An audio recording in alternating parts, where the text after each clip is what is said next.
Հայաստանի վարչապետն ու Աննա Հակոբյանը Սուրբ Գրիգոր Լուսավորիչ եկեղեցում Սուրբ Ծննդյան պատարագին մասնակցելուց հետո ուխտերթով գնացել են Սուրբ Աստվածածին կաթողիկ եկեղեցի։ Վարչապետ Փաշինյանը եկեղեցու բակում բեմ է բարձրացել, խնդրել ծափահարել իր հակաեկեղեցական արշավին միացած բարձրաստիճան հոգևորականներին ու հայտարարել, թե եկեղեցին եւ պետությունը այսուհետ գործելու են միասնական։ Մենակ չէ եկեղեցին, մենակ չէ պետությունը, որովհետև եկեղեցին եւ պետությունը այլևս իրար հետ են։ Եվ եկեղեցին ժողովրդի համար է։ Վերլուծաբանները նկատել են, որ Նիկոլ Փաշինյանի հայտարարությունը հակասահմանադրական է, քանի որ մայր օրենքով եկեղեցին եւ պետությունը առանձին են։ Փաշինյանը ժողովրդին հորդորել է այցելել եկեղեցիներ եւ հոգեվորականներին պարտադրել, որպիսի վերջիներս պատարագների ժամանակ զեղչեն ամենայն հայոց կաթողիկոսի անունը։ Ըստ վարչապետի, Վեապարի անունը չպետք է հնչի խորանից, քանի որ դեռ չկա լեգիտիմ կաթողիկոս։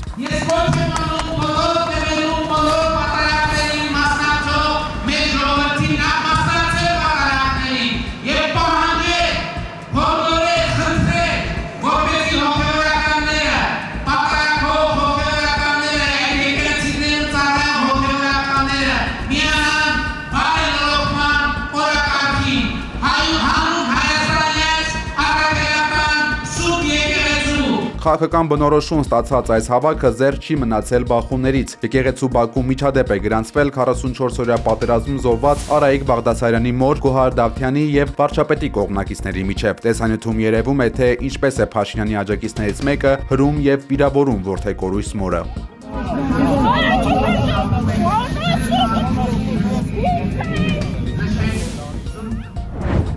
Եվ աստվածահաճո նորանոր իրագործումներով կերտենք մեր անվտանգ ու ապահով ներկան եւ սերունդների լուսավոր գալիքը։ Մեր Սուրբ եկեղեցին շարունակում է ենթարկվել բռնաճնշումների։ Այս իրավիճակը լուրջ հարված է մեր ազգի ու պետության հեղինակությանը։ Մայրաթորում մոտուցվող Սուրբ Ծննդյան պատարագի ժամանակ ասել է ամենայն հայոց կաթողիկոսը։ Խորհուրդ մեծ եւ սքանչելի։ Անժամանակն Աստված անցավոր աշխարհ եկավ։ Անծայրացիր տիեզերքը ստեղծողը պարփակվեց մարդկային մարմնում, երկնային գահին բազմողը փոքրիկ եւ աղքատիկ քարայրում, ազգերը հրավիրվեցին մեղքը թոթափելու, մահվան խավարից ելնելու եւ հավիտենության ժառանգորդ լինելու։ Աստված մարդացավ, որպեսզի մարդը աստվածանա, ուսուցանում են եկեղեցու սուրբ հայրերը։ Իրավի, Աստուծո մարդանալը սկիզբն էր մարդու մաքրագործվելու, սրբագործվելու եւ աստվածանալու։ Սիրելի բարեպաշտ ժողովուրդ, Քրիստոսի ուղենշած այս ճանապարհից խոտորվելը աշխարհը դարձնում է անարդարության, թշվառության ու դժբախտությունների թատերաբեմ, ընկողմում մոլորությունների խավարի մեջ, հանգեցնում անձնական ու հասարակական կյանքի խեղման։ Աղոթք է հնչել նաև Բաքվում ապօրինի պահվող հայ գերիների ազատազրկված սրբազանների, ազգային բարերար Սամվել Կարապետյանի եւ Արցախյան 44-օրյա պատերազմում անհետ կորածների համար։ Ամենայն հայոց կաթողիկոսը իր խոսքում ողջունել է Արամ Ա կաթողիկոսին, Կոստանդնոպոլսի եւ Երուսաղեմի հայոց պատրիարքներին։ Թող բարձրալի Սուրբ Աչի պահպանության ներքո մեր կյանքը լուսավորյալ մնա աստվածային ներկայությամբ, զարդարվի հավատավոր բարի գործերով եւ մենք գոհությամբ փառաբանենք մարդեղացյալ փրկիչ մեր Տիրոջը այսօր եւ միշտ եւ հավիտյան։ Շնորհք, սեր եւ խաղաղություն Յարն մերո Հիսուսի Քրիստոսի եղիցին մեզ եւ ընտամենեսյան ամեն։ Քրիստոս ծնավ եւ հայտնեցավ։ Քրիստոս ծնավ եւ հայտնեցավ։ Քրիստոս ծնավ եւ հայտնեցավ։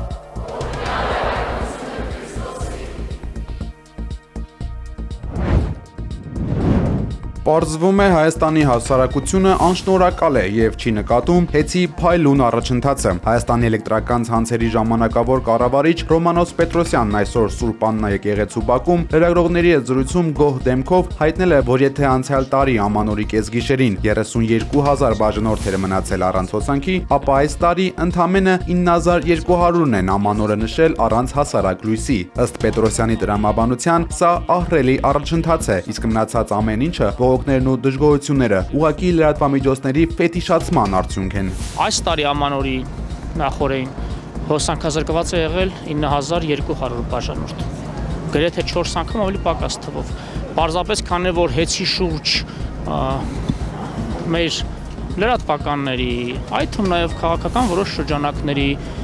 ուշադրությունն ավելի սևեռված էր, կարծես թե այդ իրավիճակը ավելի ֆետիշացվեց։ Իրանի պաշտպանության գերագույն խորհուրդը նախազգուշացրել է, որ երկրի ներքին կայունության ցանկացած խաթարում կստանա խիստ ու վճռական պատասխան, ընդգծելով, որ ազգային անվտանգությունը քննարկման ենթակա չէ։ Այս հայտարարությունը հնչում է Թեհրանում շարունակվող լայնածավալ բողոքի ակցիաների ֆոնին։ Տնտեսական ճգնաժամից դժգոհ քաղաքացիները փորձել են գրավել Իրանի խորհրդարանի շենքը։ Իրավիճակը խիստ լարված է Թեհրանի Թոփխանե հրապարակում եւ մեծ շուկայի տարածքում, որտեղ ուժայինները արդյունքաբեր գազ են բաց թողել հակաիշխանական կարգախոսներ հնչեցնող ցուցարարների Չնայած Միացյալ Նահանգների նախագահ Դոնալդ Թրամփի ռազմական հնարավոր միջամտության նախազգուշացումներին, Իրանի իշխանությունները հայտարարել են, որ չեն պատրաստվում ներողամիտ լինել տնտեսական ապստամբություն անունը ստացած բողոքի ցույցերի մասնակիցների նկատմամբ։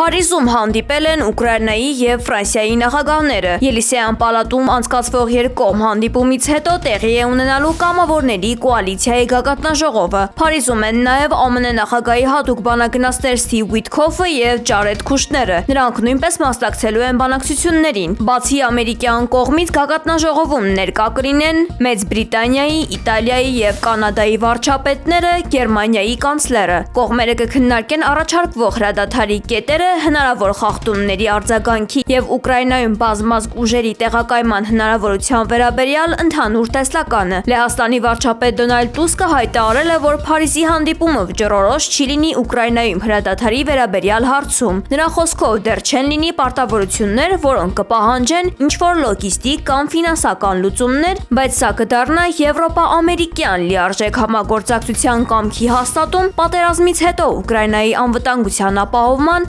աջակցության եւ վերականգնման համար եւ առաջին հերթին խաղաղության համար արդար եւ անվտանգ պայմանների կամ գոնե հրադադարի հասնելու համար, պարզաբանել է Տուսկը։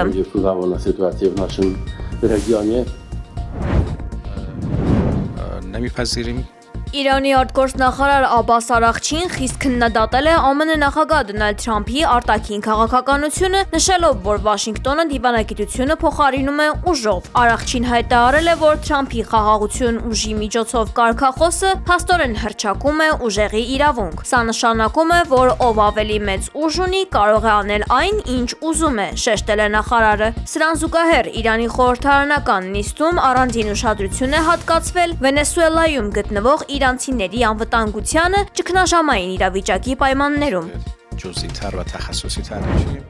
Իրավիճակը սրվել է նաև Սիրիայում կառավարության եւ քրդական ուժերի միջև բախման պատճառով։ Ալեպում զոհվել է առնվազն 4 եւ վիրավորվել 15 քաղաքացի։ Ուժգին հրետակոծությունների պատճառով բնակիչները ստիպված են եղել լքել իրենց բնակավայրերը։ Հակամարտող կողմերը միմյանց մեղադրում են հրադադարը խախտելու համար։ Կառավարությունը հայտարարել է, որ փորձում է հարցը լուծել խաղաղ ճանապարհով, սակայն չի բացառում նաև ռազմական ուժի կիրառումը։ Ճապոնիայի արևմուտքում 6.4 մագնիտուդ ուժգնությամբ երկրաշարժ է տեղի ունեցել։ Ըստ տեղական լրատվամիջոցների, աղետի հետևանքով տուժել է ավելի քան 9 մարդ։ Շվեյցարական Կրանս-Մոնտանա հանգստավայրի բարերից մեկում տեղի ունեցած ողբերգական հրդեհից հետո, որը խլել էր 40 մարդու կյանք եւս 116-ը վիրավորվել էին, պարզվել է, որ շուրջ 5 տարի անվտանգության որևէ ստուգում չի իրականացվել։ BBC News-ը վկայակոչելով տեղական իշխանություններին հայտնել է, որ քաղաքապետ Նիկոլաս Ֆերոն մամուլի ասուլիսի ժամանակ չի կարողացել հստակ բացատրություն տալ, թե ինչու է տևական ժամանակով անտեսվել օբյեկտի ստուգումը։ Քաղաքապետը նշել է, որ քաղաքային խորհուրդը խորապես ափսոսում է կատարվածի համար, սակայն պատասխանատվության եւ վերահսկողության բացակայության հարցը մնում է չպարզաբանված։ Հունվարի 6-ի լույս 7-ի գիշերը տեղի ունենալու բացառիկ տիեզերական երևույթ՝ մոլորակների արեգակնային շքերթ, որը հաջորդ անգամ կրկնվելու է միայն 2 դար հետո։ Հիդրոթերապևտաբանության եւ մոնիթորինգի կենտրոնի տնօրեն Լևոն Ազիզյանը հայտնել է, որ մոլորակների ուղեծրային շարժման արդյունքում արեգակը, Վեներան եւ Մարսը դասավորվելու են մեկ գծի վրա։ Երկրից դիտելիս Աստղն ու 2 ամենամոտ մոլորակները կհամընկնեն գրեթե նույն կետում, ինչը մասնագետները փոխաբերական իմաստով համեմատում են Աստվածաշնչյան Բեթխեհեմի աստղի հետ։